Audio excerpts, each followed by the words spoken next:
काय झाले? संदीप भाऊ जरा दगदग झाली, कारण इलेक्शनमध्ये खूप म्हणजे तसं त्रास झाला, धावपळ, रात्रंदिवस झोप नाही, काय नाही. त्याच्यामुळं मग डॉक्टरने सांगितलं आहे 4-5 दिवस विश्रांती घ्या. डायपर वाटतो, उद्या तपासण्या करून घेतल्या सगळ्या.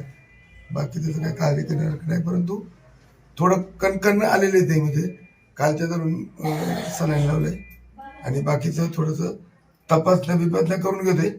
जरा एक आता 7-8 दिवस डॉक्टरने आराम सांगितलाय, कारण 2 महिने खूप संदीप भाऊ दगदग झाली.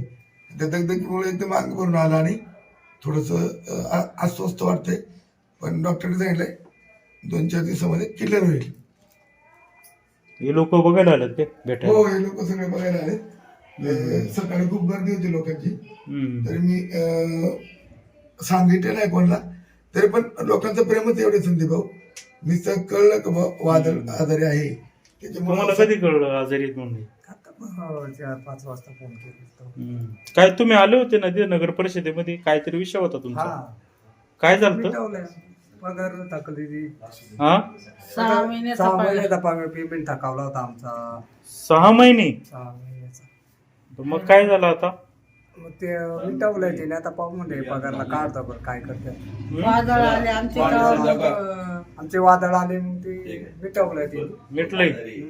आता पगार नाही काढला.